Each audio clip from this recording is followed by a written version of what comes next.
பெண்ணின் பிரத்யேகமான திருமணம் Vivaha the Chennai Silks. GT Holidays, South India's #1 travel brand. You know you are special when you're with GT Holidays. 2 பொண்ணு இருக்கிறதுனால சொத்து யாருக்கு வரும்? எல்லா சொத்தும் 2 பொண்ணுங்களுக்கு தான் வரும். அதுக்காகத்தான் நான் உன்னை கல்யாணம் பண்ணினேன். போய் அவங்க கிட்ட கேட்டு வாங்கிட்டு வா. உங்ககிட்ட சாவி கொடுக்க முடியாதும்மா.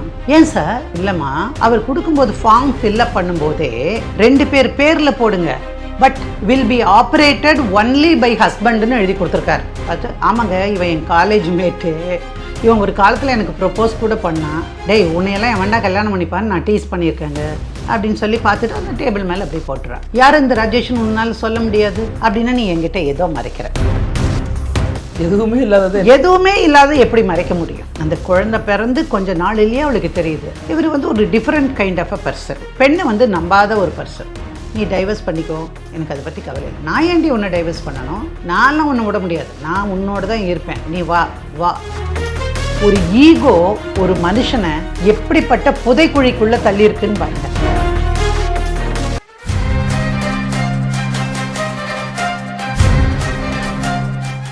நக்கீரன் நேயர்களுக்கு வணக்கம். வழக்கியல் நிகழ்ச்சிக்கு வரவேற்கிறோம். ஒவ்வொரு வாரமும் வழக்கறிஞர் சாந்தகுமாரி மேடம் அவங்க எடுத்து நடத்தின வழக்கை பற்றி நம்மள்கிட்ட பேசிட்டு வராங்க. அந்த வகையில் இந்த வாரம் என்ன எபிசோட் அப்படிங்கிறது குறித்து பேசி தெரிஞ்சுக்கலாம். மேடம் வணக்கம். வணக்கங்க, எல்லாருக்கும் வாழ்த்துக்கள். ஒரு 2 வாரம் 3 வாரம் தான் என்னால் இதில் வர முடியும். அப்புறம் நடுவில் கொஞ்சம் இடைவெளி இருக்கும், அதை முதல்லையே சொல்லிடுறேன். எனக்கு அதிர்ச்சி ஏற்படுறதோட பார்வையாளர்களுக்கு அதிர்ச்சி அதிகமாகிடுமே மேம். எப்படின்னா, இல்லை, எங்களுக்கு என்னென்னா வழக்கறிஞர்களுக்கான ஒரு அமைப்பு இருக்கிறது. அவங்களுக்கு முழு அதிகாரம் கொடுக்கிற, தவறு செய்தால் தட்டி கேட்கிற, அவர்களது உரிமையை பாதுகாக்கிற ஒரு அமைப்பு அப்படின்னு சொன்னால் Tamil Nadu and Pondicherry bar council எங்களுக்கு இருக்குது. அதனுடைய தேர்தல்கள் வரப்போகுது. 30/3 தேர்தல்கள் அறிவிக்கப்பட்டிருக்கின்றன. அதனால் எல்லாருமே பிஸி, நாங்கள் எல்லோரும் கூட பிஸி. என்னன்னு கேட்டிங்கன்னா, இந்த தடவை தான் முதன் முறையாக பெண்களுக்கு ரிசர்வேஷன் கொடுத்துருக்காங்க. அப்போ மேடம் எதிர்பார்க்கலாமா? அதில் அது எனக்கு தெரியாது, அது சஸ்பென்ஸ். ஆனால் அந்த மாதிரி ஒரு மாற்றம் அப்படிங்கிறது பெண்கள் மத்தியில் எழுச்சிகரமான ஒரு விஷயமா மாறி இருக்குது. வழக்கமாக பார்த்திங்கன்னா இந்த மாதிரி தேர்தல்கள் வருகிற பொழுது ஆண்கள் கூட்டம் தான் அதிகமாக இருக்கும், ஒர்க் பண்ணிகிட்டே இருப்பாங்க. எனக்கு ஓட்டு போடுங்க, எனக்கு ஃபஸ்ட்டு போடுங்க, எனக்கு செகண்ட் போடுங்கன்னு அதெல்லாம் வந்துகிட்டே இருக்கும். ஆனால் இந்த முறை எண்ணற்ற பெண்கள், குறைந்தது ஒரு 50 பெண்களாவது அந்த தேர்தலில் நிற்கிறாங்க. சூப்பர் மேம், ரொம்ப சந்தோஷமான விஷயம். ஆனால் அதை ஒட்டி நான் வர முடியாமல் போகலாம் அப்படின்னு சொல்கிறதுக்காகத்தான் சொன்னேன். இந்த வாரம் நாம் பார்க்க போகிற வழக்கு சமீப காலத்தில் வந்த வழக்குத்தான். ஆனால் இந்து என்கிற ஒரு பெண்ணினுடைய ஒரு வழக்கு இந்த வழக்கு. ஆனால் பழமைக்கும் புதுமைக்கும் நடுவில் ஒரு பாதிக்கப்பட்ட ஒரு பெண்ணை பார்க்குறேன். அது எப்படி சால்வ் பண்ணுறது, எப்படி முடிக்க முடியும், அந்த பெண்ணுடைய நோக்கம் என்ன, இந்த மாதிரி பல விஷயங்களை கேள்விகளை அந்த பொண்ணு முதல் நாளில் என்னை கேட்கும்போதே எனக்கு அது வந்தது. இந்து என்னை சந்தித்த போது அவங்க ஃப்ரெண்டோடு தான் வந்தாங்க, பேசுகிறதுக்கே தயங்கினாங்க. ஃப்ரெண்டு உண்மையிலேயே ஒரு அருமையான தோழி இந்துவுக்கு. அவங்க சொன்னாங்க, இவன் ரொம்ப நாளாக கஷ்டப்படுறா, ஒரு முடிவெடுக்க முடியாமல் திணறா, என்ன பண்ணலாம் சொல்லுங்கள் அப்படின்னு. அப்போ கேட்ட போது தான் அது கல்யாணம் ஆகி பொண்ணெல்லாம் பொண்ணுக்கு கல்யாணம் பண்ணுற வயசாகி போச்சு.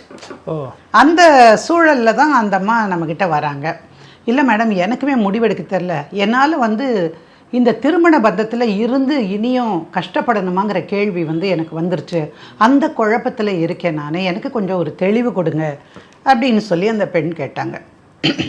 என்ன விஷயம்னு கேட்டால், ஏறத்தாழ 1999 அந்த அம்மாவுக்கு பெற்றோர் பார்த்து செய்து வைத்த ஒரு திருமணம். அவர்கள் இந்து கேரளாவை சேர்ந்தவங்க. ஒரு சாதாரணமான ஒரு மிடில் கிளாஸ் ஒரு குடும்பம். அதில் அந்த பெண்ணை நல்லா படிக்க வச்சுருக்காங்க, பொண்ணுக்காக எல்லாம் நகையெல்லாம் சேர்த்து வச்சுருக்காங்க. மாப்பிள்ளை ஒரு பையன் பார்க்க நல்லா இருந்தாங்க அப்படின்னு சொல்லிட்டு கல்யாணம் பண்ணலாம் அப்படின்னு நினைக்கிறாங்க. கேரளாவை பொறுத்த வரைக்கும் நீங்கள் முக்கியமாக தெரிஞ்சுக்க வேண்டிய விஷயம், பெண்களுக்கு சொத்தில் உரிமைகள் அதிகம். அந்த மாதிரி பெண்ணுரிமையை போற்றுகிற ஒரு மாநிலமாக அந்த மாநிலம் இருக்கிறத நான் சொல்கிறேன். நான் எப்போது அங்கே இருக்கிற முதல்வருக்கு ஃபேன் அப்படிங்கிறதுக்காக இல்லை, பழைய காலத்திலேருந்தே இப்படி தான் இருந்திருக்கு. ஸோ அதில் அந்த பெண்ணுக்கு நிறைய நகையெல்லாம் செஞ்சுருக்காங்க. பார்க்குறாங்க, பையனை நல்லாயிருக்கு. சரின்னு இவளுக்கு ஒரு 60 பவுன் பக்கமாக நகை போடுறாங்க சார். போட்டுட்டு அந்த பையனுக்கு ஒரு 3 பவுனுக்கு ஒரு செயின், இது மாதிரி போட்டு கல்யாணம் பண்ணி கொடுக்குறாங்க. சிம்பிளான கல்யாணம். அப்பா அம்மா சொன்னாங்க, நான் கல்யாணம் பண்ணிட்டேன், அவ்வளோதான். நான் அவரை நேசிக்கணும், அவர் என்ன நேசிப்பார், நாங்கள் ஒரு குடும்ப வாழ்க்கையை துவங்க போகிறோம். இதுதான் அந்த அம்மா நினச்ச ஒரு விஷயம். ஆரம்பத்தில் ஒரு வாரம் 10 நாள் வரைக்கும் ஒரு பெருசாக எதுவும் தெரியலை. ஆனால் ஒரு 2-3 மாதத்துக்குள்ளேயே தெரிஞ்சிருச்சு, நகையெல்லாம் எங்கே வச்சுருக்க, நகையெல்லாம் எங்கே எடுத்துகிட்டு வந்து கொடுத்துரு அப்படின்னு சொல்கிறாரு. அப்போது இந்த பொண்ணு அம்மாட்ட வந்து சொல்கிறா, அம்மா என்னம்மா எடுத்தவுடனே நகையெல்லாம் கேட்குறாங்க அப்படின்னா. இந்த காலத்தில் அப்படி தாம்மா இருப்பாங்க. அது நம்ம நாட்டு ஆளுகெல்லாம் வந்து ஸ்வர்ணம்னா போதும், அவங்களுக்கு அவ்வளோ ஒரு இது இருக்கும், அதனால் வாங்கி தான் வைப்பாங்க. தப்பே இல்லை, நீ கொண்டு போய் எடுத்துகிட்டு போய் உங்கள் வீட்டில் உங்கள் வீட்டுக்காரர்கிட்ட காட்டிட்டு நீ அங்கேயே வச்சுக்கோமா அப்படின்னு சொல்லி கொடுக்குறாங்க. இந்த பொண்ணு கொண்டு வந்து எல்லாத்தையும் அவங்க மாப்பிள்ளைகிட்ட கொடுக்குறாங்க. இதுதான் எனக்கு போட்டது, இது இந்த இடத்துல செஞ்சது, நான் பெரிய பொண்ணாகும்போது இது செஞ்சது, அப்புறம் ஒரு பர்த்டேக்கு என் தம்பி போட்டுச்சு. இப்படி தானே பெண்கள் ஒவ்வொரு இது நகைக்கும் வந்து அடையாளம் வைப்பாங்க. அந்த மாதிரியான அடையாளங்களை அந்த பொண்ணு சொல்கிறா எல்லாமே. அப்போ அவன் சொல்கிறான், சரி இங்கே கொடுத்துட்டு போகணும். ஏன் இங்கே கொடுக்குறது என்ன, நான் என் பீரோவில் வச்சு தான் பூட்டிக்கிறேனே அப்படின்னாப்புல. அதெல்லாம் ஒன்றும் கிடையாது, நீ 60 பவுன் போட்டேங்கிறது ஊருக்கே தெரியும், எவனா ஒரு திருடன் வந்தானா அதெல்லாம் தட்டிட்டு போயிடுவான், நாம் வந்து பேங்க் லாக்கரில் வைக்கலாம். அம்மாட்ட கேட்குறான், அம்மா இந்த மாதிரி பேங்க் லாக்கரில் வைக்கலாம்னு சொல்கிறாங்களே அப்படின்னு. அதனால் என்ன, பத்திரமா இருக்கிறதுக்கு தானே சொல்லியிருக்கிறாரு, அதனால நீ போய் வை, என்ன ஒன்று கேளு, நீ உன் பேரும் போட்டு அந்த பேங்க் லாக்கரில் இருக்கிற மாதிரி பார்த்துக்கோ. சரி போகிறாங்க, புருஷனும் பொண்டாட்டி போய் பேங்க் லாக்கரில். அவர் வந்து அப்ளை பண்ணும்போதே 2 பேர் பேர்லேயும் தான் அப்ளை பண்ணுறாரு. நார்மலாக அதை பார்க்கும்போது எப்படி இருக்கும் சார், பரவாயில்ல 2 பேரும் ஆப்ரேட் பண்ணுற மாதிரி இருக்கும் அப்படின்னு தானே அர்த்தம். ஆனால் இதில் அவங்க கொண்டு போய் எல்லாத்தையும் எண்ணி வைக்கிறா. இதில் பாருங்கள், என்னென்ன நகை மொத்தமும் நான் இதில் வச்சுட்டேன், கழுத்தில் ஒன்று, கையில் ஒரு 2 வளை, 2 இதுதான் தோடு தான் வச்சுருக்கேன். சரி வை, எல்லாத்தையும் அங்கே வை. பூட்டியாச்சா, பூட்டியாச்சு, சாவியை அவரை வச்சுக்கிறாரு. அப்புறம் வந்து ஒரு நாள் அவளுடைய சித்தி வீட்டுக்கோ அந்த பொண்ணுக்கு ஏதோ கல்யாணம்னு போகணுங்கும்போது, எனக்கு நகையெல்லாம் வேணும், நீங்கள் நகை கொடுங்க அப்படின்னு. எனக்கு இப்போல்லாம் வந்து எடுத்து கொடுக்கலாம் என்னால் முடியாது, நான் வரமாட்டேன். வராட்டி பரவாயில்ல, என்கிட்ட சாவி கொடுங்க அப்படின்னு கேட்குறாரு. சாவியெல்லாம் உங்ககிட்ட கொடுக்க முடியாது. ஏன் கொடுக்க முடியாது, நீ சாவி போட்டு திறக்கிறதுக்கு உனக்கு அதிகாரம் இல்லை. அது எப்படிங்க, 2 பேர் பேர்லேயும் தானே வச்சுருக்குறோம். அப்போ நானும் போய் அதே சாவி போட்டு திறந்தால் எனக்கு திறக்காதா, உங்களுக்கு மட்டும்தான் திறக்குமா? இது ஒரு அடிப்படையான விஷயம் இல்லையா சார்? அவள் அப்படி கேட்குறா. தென் இல்லை அது உன்னால் திறக்க முடியாதுன்னு சொல்லிடுறா, விட்டுடுறா. அப்புறம் அடுத்த தடவை திரும்பவும் கேட்குறா, நகையெல்லாம் போட்டுட்டு போகலைன்னா ஆகலையா, கல்யாணம் ஆகி உனக்கு 2 வருஷம் ஆகிப்போச்சுல, சும்மா போய் என்ன இருக்கோ அதை வச்சுட்டு போ, இதெல்லாம் எடுத்துகிட்டு போய் எல்லார்கிட்டையும் காட்டாத. அப்போ இவங்க அம்மாட்டு சொல்கிறான், அம்மா ஏம்மா இப்படியெல்லாம் நடக்கிறாரு இவர், அம்மா சில ஆண்களுக்கு அப்படித்தான், தான் பொண்டாட்டி அலங்கரிச்சிட்டு போகக்கூடாது, அந்த மாதிரி சில பேருக்கு இருக்கும், இல்லை ஜாக்கிரதை உணர்ச்சியாக இருக்கும், அவனாவது திருடன் வந்துடுவான், ஏதாவது ஆகிடுவான்னு. விடு அதுக்கு ஒரு சந்தர்ப்பம் வரும், கொஞ்ச நாள் புரிஞ்சுட்டா அவர் சரியாக போயிடும். அவர் புரியவே இல்லை. மறுபடியும் ஒரு விசேஷம் வருது சார், ஒரு 2.5 வருஷம் 3 வருஷம் கழிச்சு, இது கட்டாயமாக எனக்கு நகை வேணும், ஆனால் போய் எடுக்கணும். இவன் என்ன பண்ணுறா, எனக்கு சாவியை கொடுங்க. அதெல்லாம் சாவி கொடுக்க முடியாது. அப்போ நீங்கள் என்ன ஏமாத்துனீங்க தானே? நான் எங்கே ஏமாத்தினேன், 2 பேரும் சேர்ந்து தானே திறந்து வச்சோம், 2 பேர் பேர்லேயும் தானே இருந்தது, பார்த்தல்ல. அப்படியா அப்படின்னு கேட்டுட்டு இவன் நேராக பேங்க்குக்கு போகிறான். படித்து போனேன், நேராக பேங்க்குக்கு போய், சார் இந்த லாக்கர் வந்து என் பேர்லேயும் என் வீட்டுக்கார பேர்லேயும் இருக்குது, அதனால் நீங்கள் வந்து எனக்கு திறந்து விடுங்க சார். ஏம்மா சாவி தான் கொடுத்துருக்குறமேம்மா அப்படின்னு கேட்க. இல்லை சார் எங்கிட்ட சாவி இல்லை கொடுக்கணும்னு. உங்ககிட்ட சாவி கொடுக்க முடியாதேம்மா. ஏன் சார், ஏன் எனக்கு கொடுக்க முடியாது? இவளுக்கு கோபம் வருது. எங்கள் 2 பேர் பேரில் இருக்குது, அவர்கிட்ட சாவி இருக்குது, எனக்கு இல்லைம்மா. அவர் கொடுக்கும்போது ஃபார்ம் ஃபில்லப் பண்ணும்போதே 2 பேர் பேரில் போடுங்க, but will be operated only by ஹஸ்பண்டுன்னு எழுதி கொடுத்துருக்கார். நீங்கள் போய் உங்கள் ஹஸ்பண்ட்கிட்ட பேசி 2 பேரும் ஆப்ரேட் பண்ணுற மாதிரி நீங்கள் ரெடி பண்ணிக்கோங்க, அப்புறமா வந்து கேளுங்க, முறைப்படி நாங்களும் சாவியை ஒப்படைக்கிறோம். கோபம் வந்துருச்சு இந்த பொண்ணுக்கு. நேராக போய் என்னை நீ ஏமாற்றிட்ட, எப்படிங்க நீங்கள் இதெல்லாம் பண்ணலாம்? நானும் என்னோட நகை தான், உள்ளே இருக்கிறது மொத்தமாகவே என்னோட நகை, உங்களோடதுன்னு ஒன்று கூட கிடையாது. 60 + 3 63 ஆச்சு. அதெல்லாம் பாதுகாப்பாக இருக்கட்டும், எப்போ உங்ககிட்ட சாவி கொடுக்கணும்னு எனக்கு தெரியும். கோபமாக வருது, அழுகையாக வருது. அப்புறம் அம்மாட்ட போய் சொல்கிறான், சரி விடு அப்புறம் பார்த்துக்கலாம், புருஷனை கோவிச்சுக்காத, தப்பு தண்டா எதுவும் இல்லாத ஆளாக தெரிகிறாரு, கொஞ்சம் கொஞ்சமாக நம்ம சரி பண்ணலாம். இதுக்கு நடுவில் அவங்க 2 பேருக்கும் ஒரு குழந்தை பிறக்குது. இப்போ குழந்தை பிறந்தவொடனே என்ன பண்ணுவாங்க, அப்பா அம்மா வீட்டில் நகை போடுவாங்க. ஃபர்ஸ்ட் பர்த்டே வருது, நகை போடுறாங்க. ஸோ இப்போ என்ன சொல்கிறான், அதையும் கொண்டு போய் அதுக்குள்ளே வை அப்படின்னு. அப்புறம் அவங்க அம்மா சொல்கிறாங்க, ஏன் மாப்பிள்ளை இதாவது இருக்கட்டும் வீட்டில், ஏதோ ஒரு அவசரத்துக்கு அவள் போகணும்னா கூட அதை போட்டுக்கட்டும், நமக்கே வீட்டு செலவுக்கு எதுக்காவது வைக்கணும்னா நீங்கள் அது மாதிரி பண்ணிக்கலாமே அப்படின்னு சொல்லி அவள் கேட்குறா. ஸோ இந்த மாதிரி தான் நடக்குது. கொஞ்ச நாள் போன உடனேயே இவளுக்கு புரிய ஆரம்பிச்சுக்குது. அந்த குழந்தை பிறந்து கொஞ்ச நாளிலேயே அவளுக்கு தெரியுது இவர் வந்து ஒரு different kind of a person. பெண்ணை வந்து நம்பாத ஒரு பர்சன், அந்த மாதிரியான பர்சன். அப்போ ஒரு நாள் வந்து அவள் படிச்சிருக்கா, அவள் வேலைக்கு போகிறாள், குழந்தைய அவங்க அம்மா வீட்டில் பார்த்துட்டுருக்குறாங்க. ஸோ வேலை முடிஞ்சு வரும்போது இவர் கேட்குறாரு, ஆமாம் ராஜேஷ்னு ஒருத்தங்கிட்ட இருந்து லெட்டர் வந்திருக்கு அப்படின்னாரு. அப்படியா, எந்த ராஜேஷ் அப்படின்னு அவள் கேட்குறா. ஏதோ ராஜேஷ்னு வந்திருக்கான், உனக்கு அனிவர்சரிக்கு வந்து உனக்கு க்ரீட்டிங் அனுப்பியிருக்கான் அப்படின்னு. எங்கே கொண்டாங்க பார்க்கலாம் அப்படின்னு வாங்கி பார்த்து, ஆமாங்க இவன் என் காலேஜ் மேட்டு, இவன் ஒரு காலத்தில் எனக்கு ப்ரப்போஸ் கூட பண்ணான், டேய் உன்னையெல்லாம் என் வேண்டாம் கல்யாணம் பண்ணிப்பான்னு நான் டீஸ் பண்ணியிருக்கேங்க அப்படின்னு சொல்லி பார்த்துட்டு அந்த டேபிள் மேலே அப்படியே போட்டுறான். ஏன்னா அவள் மனசில் எதையுமே வச்சுக்கலை, அவளுக்கு அதில் லவ்வும் இல்லை அந்த மேட்டரில், அந்த விஷயம் அந்த பையன்கிட்ட. ஸோ ரொம்ப கேஷுவலாக எடுத்து இந்த வைங்க, எப்போது முடிஞ்சால் ஒரு தேங்க்ஸ் கார்டு வாங்கிட்டு வந்தீங்கன்னா அதை அனுப்பி வைக்கலாம் அவனுக்கு அப்படின்னு சொல்லிட்டு விட்டுறான். இவன் அடுத்த நாள் கேட்குறான், நான் பாட்டுக்கு அவ்வளவு சீரியஸாக கேட்குறேன், நீ பதில் சொல்ல மாட்டியா? யார் இந்த ராஜேஷ்னு உன்னால் சொல்ல முடியாது? ஏங்க நான் தான் சொல்லிட்டேனே, என்னோட படித்த போது ப்ரப்போஸ் பண்ணுவேன், ஐ வாஸ் நாட் இன்ட்ரெஸ்டட். நீ எனக்கு கல்யாணத்துக்கு முன்னாடி இதை சொல்லியிருக்கணும், ஏன் சொல்லலை? ஏன்னா நான் அவனை தோளில் தூக்கி சுமக்கலையே, எனக்கு அவன் ஒரு பெரிய விஷயமா தெரியலையே. வேதம் புதிதுன்னு ஒரு படம்னு நினைக்கிறேன், அதில் இவர் வந்து தோளில் ஒரு பையனை தூக்கிட்டே வருவார். ஒவ்வொரு தடவை அந்த போகும்போது தன்னுடைய பெயரை சொல்லும்போது ஒரு சாதி அடையாளத்தை சேர்த்தி தான் சொல்லுவார். இவர் தூக்கி வளர்த்த பையன் வந்து வேறு இனத்தை சார்ந்த பையன். ஞாபகம் இருக்கா அந்த கதை? அதில் அவன் ஒரு கட்டத்தில் கேட்பான், ஏன்பா இவ்வளோலாம் பேசுகிறியே, உன் கூட வச்சுக்கிற அந்த ஜாதியை மட்டும் உன்னால் கீழே இறக்க முடியலையா அப்படின்னு கேட்பான். ஞாபகம் இருக்கா? இன்னும் கூட தெளிவான வசனமாக வந்திருக்கும், எனக்கு அது ஞாபகத்தில் இல்லை, இவ்வளோ தான் சொல்ல தெரியுது. அதுபோல் நான் அவனை சுமக்கவே இல்லையே.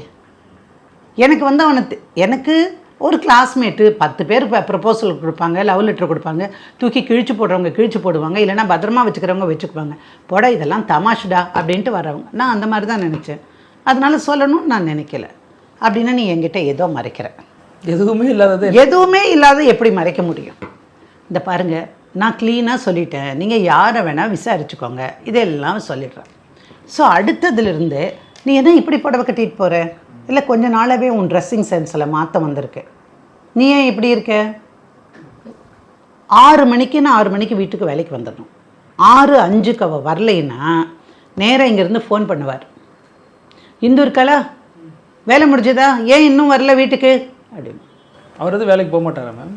அவர் வேலைக்கே போனாலும், போகாமல் இருந்திருக்க மாட்டாங்க, வேலைக்கே போனாலும் அவருடைய டியூட்டி என்னன்னா அந்த பெண்ணை கண்காணிப்பது, பத்திரமா வச்சுக்கிறது, அந்த மாதிரி. நகை எடுத்து பாதுகாப்பாக வச்சுக்கிறது, நகையை வச்சு இல்லை, இது வந்து பொசசிவ்னஸ் அல்ல, something wrong with his psychology. That is what I feel. என்ன விஷயம்? 5 மணிக்கு இப்போ இவர் சொல்கிறா, இவர் நெளிவா எல்லோரும் பக்கத்தில் எல்லாம் உட்காந்து டேபிளை போட்டு உட்காந்து வேலை செஞ்சிட்ருப்பாங்கல்ல, வரேன் அதான் வர்றேனே, ஒரு ஃபைல் இருக்குது அதை முடிச்சுட்டு தான் வரணும், அது வந்து 6:30 ஆனாலும் ஆகும், 6:45 வரைக்கும் நீ வேலை செய்யறதுனா வேலை செஞ்சு கிழிக்க வேண்டாம் அப்படின்னு அங்கேருந்து கத்தி பேச வந்தாள். பக்கத்து பெஞ்சுக்காரனுக்கு தெரியும் தானே, சேச்சி என்னாச்சு சேச்சி அப்படின்னு கேட்பாங்க. இவளுக்கு ரொம்ப எரிச்சலாக வரும். அப்புறம் வீட்டுக்கு வந்ததுக்கப்புறம் ஒரு நாள் சொல்கிறா, இது ரொம்ப அன்ஃபேருங்க, நான் ஒரு இடத்துல வேலை செய்கிறேன், எஸ் என்னோடய ஆஃபீஸ் டைமிங் 10 to 6ன்னு வச்சுக்கோங்களேன், 6 o'clock நான் முடிச்சுருக்க வேண்டிய வேலை முடிக்க முடியலனாலோ, அல்லது அவசரமாக ஒரு வேலையை கொடுத்து இதை பண்ணி கொடுமான்னு என் முதலாளி கேட்டாலோ, அல்லது கம்பெனியில் இருக்கிற ஆஃபீஸர் கேட்டாலோ நான் செஞ்சு தானே ஆகணும்.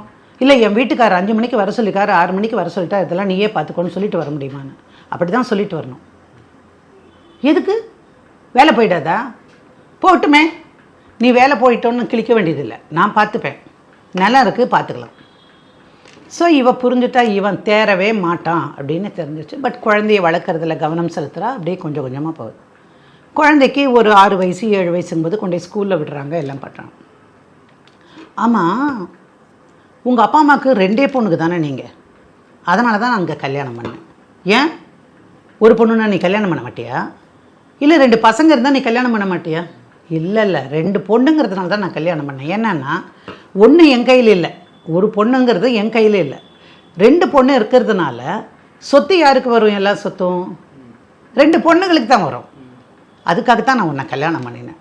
போய் அவங்கக்கிட்ட கேட்டு வாங்கிட்டு வா. நான்லாம் வாங்க மாட்டேன். எங்கள் அப்பா அம்மா உயிரோடு இருக்காங்க, அவங்களுக்கு உடம்பு சரியில்லாமல் போகலாம், அவங்களுக்கு வருமானம் கிடையாது, அந்த வயலை தவிர ஒன்றுமே கிடையாது. திடீர்னு ஒரு ஹாஸ்பிட்டல் செலவுனா கூட அந்த நிலத்தை அடகு வச்சு அவங்க ஏதாவது பண்ணலாம், விற்று பண்ணலாம். அதையே நான் கேட்கணும். 2வது நான் எப்படி அதை வாங்கிட்டு வர முடியும்? என் தங்க ஒன்று இருக்கால்ல, அப்போ அவளுக்கு அதில் பாகம் இல்லையா? அதுக்கு தான் புத்திசாலித்தனமாக இப்போவே சொல்கிறேன். இப்போவே போய் நீ உனக்கு வாங்கிட்டீங்கன்னா அப்புறம் அவளுக்கு என்னவாது ஆகிட்டு போகுது. நான் அதெல்லாம் பண்ண மாட்டேன். ஸோ இந்த சண்டை ஆரம்பித்து ஒன்றொன்னா வந்து வழக்கமான ஒக்காபுலரி தான் சார் ஆம்பளைகளுக்கு. தான் நினச்சி உங்களை புதுப்படையாக நான் எல்லாரையும் சொல்லலை. இப்போ எங்கள் வீட்டிலேயே எடுத்துட்டிங்கன்னா இது வரைக்கும் ஒரு சொல் கூட தப்பான வார்த்தையில் என்னெல்லாம் அழிச்சிட்டே கிடையாது. அப்படியும் ஆண்கள் இருக்கிறார்கள். ஒருவேளை நீங்கள் கூட நல்லவராக இருக்கலாம், இருக்கிற. ஆனால் இந்த ஆளுக்கு ரொம்ப பேசுகிறாரு. அப்புறம் மனசு கசந்து போயிடுது. பெண்களுக்கு சந்தேகப்படுறாரு, நகையை வாங்கி வச்சுட்டு கொடுக்க மாட்டேங்கிறாரு, எந்த இடத்துக்கும் போக விட மாட்டேங்கிறார். அப்படியே கொஞ்சம் கொஞ்சமாக விலக வந்துடுது. அப்புறம் அவள் வந்து அம்மா வீட்டில் வந்து உட்காந்துக்கிறாள். அம்மா நான் இங்கே இருக்கம்மா, நான் போகலம்மா. என்னம்மாச்சு? இதை விட மோசமான பைத்தியக்காரனுங்கள்லாம் நம்ம ஊரில் இருக்கானுங்க. இருந்தாலும் இதுதானே கேட்குறான், என்னைக்கு இருந்தாலும் இந்த சொத்து உங்களுக்கு தானே போக போகுது, அதனால் கொடுத்தா என்ன? அம்மா கொடுத்தா அது எனக்கு வராதுமா எதுவுமே. நகையை நீ எனக்கு போட்டு விட்ட, ஆசையாக ஒரு நாளைக்கு நான் அந்த நகையை எடுத்து போட முடியுதா அப்படின்னு கேட்குறேன். இது அப்படியே நடந்துட்டுருக்கு. அவங்க அப்பா அம்மா பார்க்குறாங்க. மறுபடியும் 2 வருஷம் பொண்ணு வீட்டிலே இருக்கிறத பார்த்துட்டு அவங்க எழுதுறாங்க, எங்கள் காலத்துக்கு பிறகு இந்த சொத்து என்னுடைய பொண்ணுக்கு அப்படின்னு எழுதுகிறாங்க. அப்போ இவ வந்து என்ன கேட்குறா, ஏம்மா நான் மட்டும்தான் பொண்ணா? அவளுக்கு இன்னைக்கு கல்யாணம் பண்ணணும் தங்கைக்கு, அவளுக்கு நீ எங்கேருந்து கொடுப்ப? அதெல்லாம் ஒத்துக்க முடியாது. நான் இதெல்லாம் எழுதுனா ஒத்துக்க மாட்டேன். நான் வந்து பத்திரம் எழுதுறதுக்கு நான் கையெழுத்து போட மாட்டேன். நீயே தேவையில்லை, செட்டில்மெண்ட் மாதிரி தான் நான் எழுதி வைக்கிறேன், வில்லு மாதிரி தான் எழுதி வைக்கிறேன், அதனால் எனக்கு பிரச்சனை ஏதாவது ஒன்று சொல்கிறாங்க. அப்புறம் அவங்க அம்மா கொடுத்ததை கொண்டு போய் அவள் புருஷன்கிட்ட காட்டுறான். இந்தா நீ கேட்ட சொத்து அப்படின்னு அவகிட்ட கொடுக்குறான். அவன் வாங்கி ரொம்ப சந்தோஷமாக பல் அடிச்சுட்டு வச்சிடறான். ஸோ இதுக்கப்புறம் he becomes the boss of the ஹவுஸுங்க. அவள் சம்பாதிக்கிற காசெல்லாம் என்கிட்ட கொடு, உன்னுடைய ஏடிஎம் கார்டை கொடு. ஸோ என்ன பண்ணுறா, இவனோடு இருக்கிறது கஷ்டமாக தான் இருக்குது. குழந்தைய ஸ்கூலுக்கு கொண்டு போய் விடுறா. குழந்தை நல்லா படிக்குது. குழந்தை வந்து தாய் வீட்டு பாட்டி தாத்தாவோடவும் அப்புறம் அம்மாவோடவும் தான் ரொம்ப அட்டாச்சாக இருக்குது. ஒரு கட்டத்தில் அது அடுத்து அவங்க இருக்கக்கூடிய கிராமம் இருக்கிற இடத்துலேருந்து அடுத்த ஒரு சிட்டிக்கு அவளுக்கு ஒரு வேலை கிடைக்கிது. அந்த வேலைக்காக அவள் போகிறா. அப்போ அந்த குழந்தை அம்மா கிட்டே இருக்குது. அங்கே அவளுக்கு ஒரு ப்ராஜெக்ட் கிடைக்கிது. யூஎஸில் போயோ யூகேயில் போயோ வேலை செய்கிறதுக்கு ஒரு ப்ராஜெக்ட் அமையுது. அமைஞ்ச உடனே அவள் சந்தோஷமாக வந்து அப்பா அம்மாட்ட சொல்கிறான். அப்பா அம்மா என்ன சொல்கிறாங்க, நீ போயிட்டு அம்மாவோட இதெல்லாம் யாருக்கு கிடைக்கும்? நம்ம குடும்பத்தில் யாருமே வந்து ஃபாரின் போனது கிடையாது, நீ தான் முதல்ல போப்ப. சந்தோஷமாக இருப்பான். இவன் சொல்கிறான் நீ போகக்கூடாது அப்படிங்கிறான். நீ என்ன சொன்னாலும் நான் போவேன். நான் படிச்சிருக்கிற படிப்புக்கு, நான் செய்கிற வேலைக்கு, எனக்கு இருக்கிற தகுதிக்கு தான் எனக்கு கொடுத்துருக்காங்க. நான் போய் அங்கே இருக்கேன். குழந்தை எங்கே இருக்கும்? குழந்தை அம்மா வீட்டில் இருக்கும். இல்லை உங்கள் அப்பா அம்மா கொண்டு வந்து குழந்தை இங்கே வச்சுட்டு இங்கே பார்க்கணும்.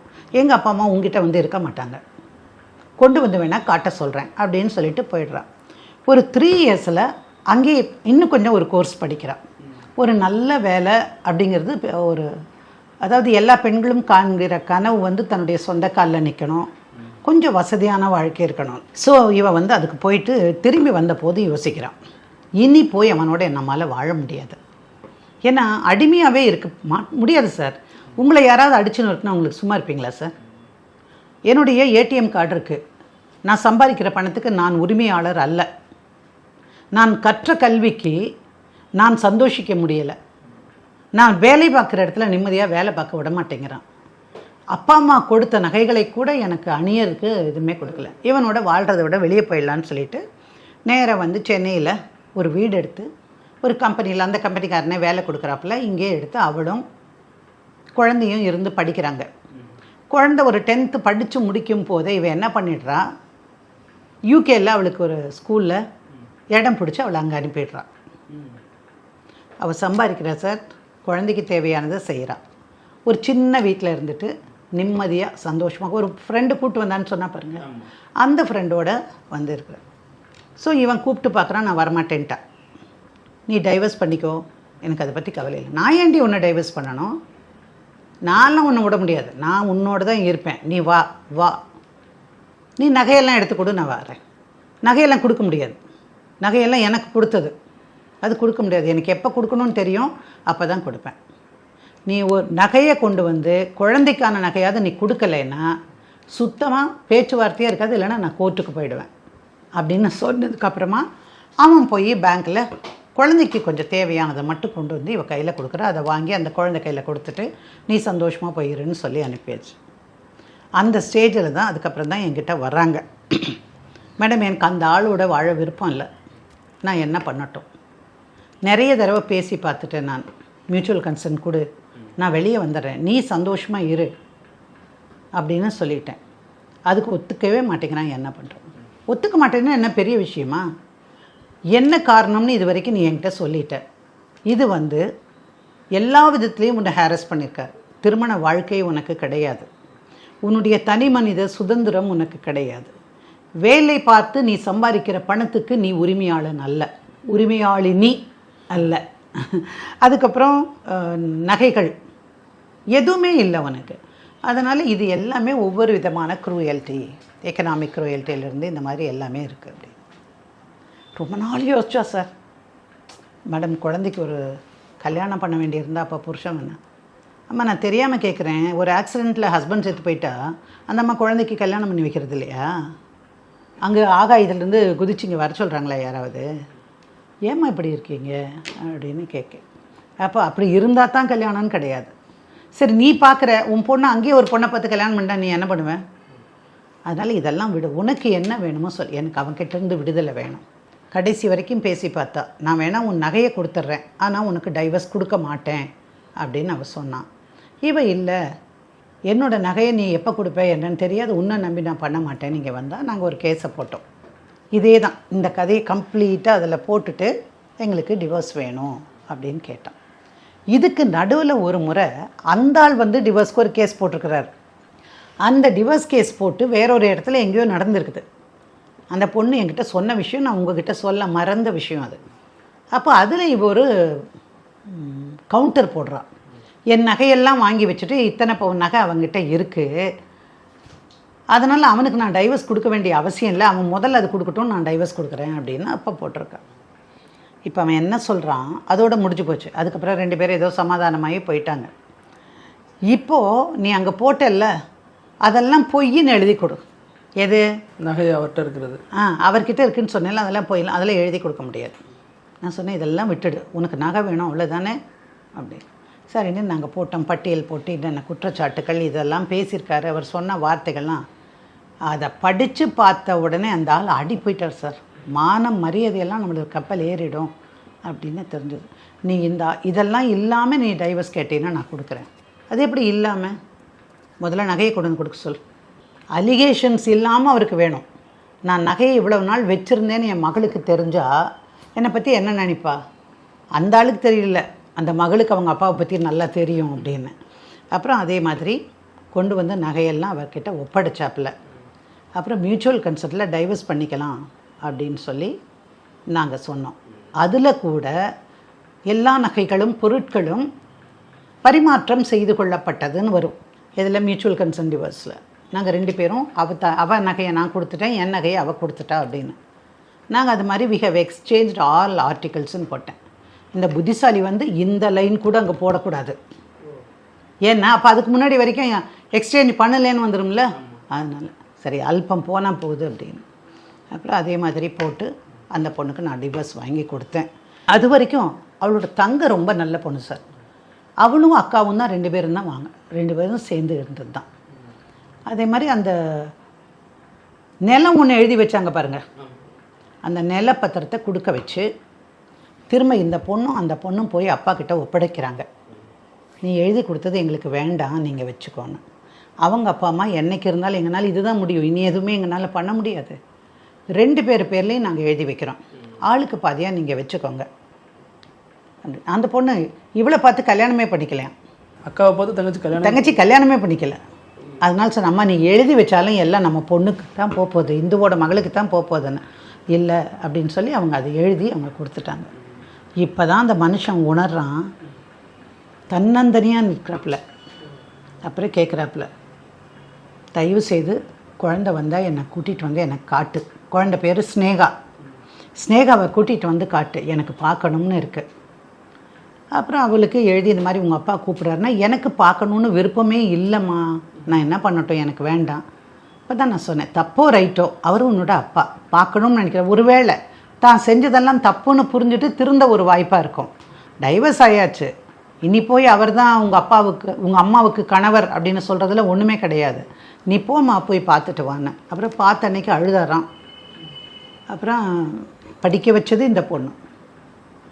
அதை எழுதக்கூடாதுங்கிறாரு சார். கம்ப்ளீட் செலவு இந்த பொண்ணு தான் பொண்ணு படிக்க வச்சிருக்கிறா, வேணுங்கிறத செஞ்சுருக்கிறா, எதுவுமே எழுதக்கூடாது. ஒரு ஈகோ ஒரு மனுஷனை எப்படிப்பட்ட புதைக்குழிக்குள்ளே தள்ளியிருக்குன்னு பாருங்கள். அந்த பொண்ணுக்கும் அப்போ அன்பு இருக்காது, மனைவிக்கும் அன்பு இருக்காது, வேறு யாருமே இல்லாமல் தன்னந்தனியாகவே வாழ போகிறாரா? அவர் அப்படித்தான் இருக்கிறார். இப்பொழுது அம்மாவும் பொண்ணும் நிம்மதியாக இருக்கிறாங்க. யாரோ ஒரு தடவை சொன்னாங்களாம், கொஞ்சம் உடம்புக்கு முடியாமல் இருக்காங்க அப்படின்னு.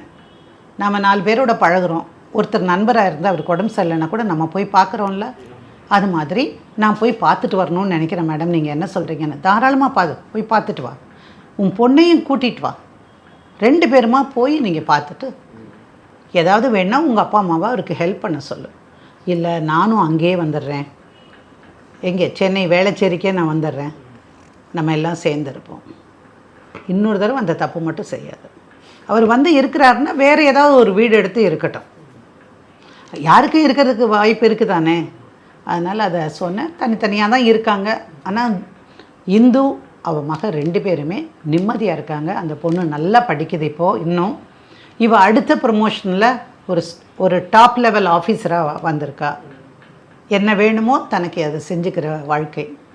ஏன் இந்த கதையை எனக்கு சொல்லணும்னு தோணுச்சு தெரியுங்களா?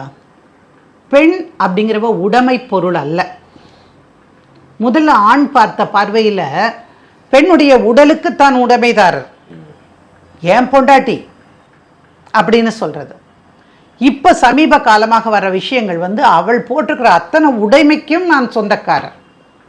நகைக்காகட்டும், கொண்டு வர்ற பொருளுக்காகட்டும். பொருள் கூட இந்த வழக்கில் பொருள் எல்லாம் கூட இருந்தது. ஆனால் இவ சொல்லிட்டா, மேடம் 25 வருஷத்துக்கு முன்னாடி அந்த வீட்டை விட்டு நான் வெளியே வந்தது, அந்த ஆளே வச்சுருக்கட்டும், எனக்கு பொருள் எல்லாம் வேண்டாம், நகை மட்டும் வேண்டாம். ஏன்னா நகை இன்றைக்கி மதிப்பு அதிகம். நாளைக்கு என் பொண்ணுக்கு நான் கல்யாணம் பண்ணணும். இந்த நாட்டை நகை வாங்காமல் கல்யாணம் பண்ணுற ஆம்பிள்ளைகளே குறைஞ்சி போச்சு இல்லையா சார்? கரெக்ட் தானே சார்? ஒத்துக்கிட்டதுக்கு நன்றி. எனவே வந்து அதை மட்டும்தான் வாங்கி கொடுங்க. எப்போவுமே ஒரு பெண்ணுடைய வேலை செஞ்சால் அந்த சம்பளம் அவளுக்கு உரித்தானது. அவள் வேலை செய்வதற்கோ வெளியே போய் வருவதற்கோ சுதந்திரமாக இருப்பதற்கோ அவளுக்கு உரிமை உண்டு. உன்னை கட்டிட்டேங்கிறதுக்காக நீ போகக்கூடாதுன்னு சொன்னால் போகாமல் இருக்கலாமா? நீ எவ்வளோ வஞ்சம் பிடிச்சவன் பாருங்கள். 2 பேர்லையும் எழுதியிருக்கேன்னு சொன்னதுனால தானே பேங்க் லாக்கரில் கொண்டு போய் வச்சா. ஆப்ரேஷன் மட்டும் உங்ககிட்ட வச்சுட்டியே, என்ன நியாயம் சொல்லுங்கள்? இது ஆண்களுக்கு நான் சொல்லக்கூடிய ஒரு விஷயம். அந்த பெண்ணுடைய நகையோ உடைமைகளோ உங்களுக்கு சொந்தம் இல்லை, எழுதி வச்சுக்கோங்க. கட்டாயமாக அது அவளுடைய சொத்து, உனக்கு அதில் எந்த விதமான பாகமும் கிடையாது. நீ சாப்பாடு போட்டு இந்துவை இந்த காலம் முழுக்க நீ பார்த்துக்கல. அவள் தான் தன்னோட சம்பாத்தியத்தில் சாப்பிட்ருக்கா, தன்னோட சம்பாத்தியத்தில் வளர்த்துருக்கா. அதனால் 2 தனி மனிதர்கள் ஒரு உறவிலே இணையும் பொழுது அடுத்தவருடைய சுதந்திரத்தை எப்பொழுது நீங்கள் மதிக்கிறீர்களோ அப்பொழுது தான் வாழ்க்கை இனிமையானதாக இருக்கும். அதை சொல்லணும்னு எனக்கு தோணுச்சதுல. நல்ல ஒரு மெசேஜோடு அதை முடிச்சிருக்கீங்க மேடம். ரொம்ப நன்றி மேடம். நன்றி. நக்கீரன் டிவிக்கு சப்ஸ்கிரைப் செய்யுங்கள். உங்கள் ஆதரவே எங்கள் பலம்.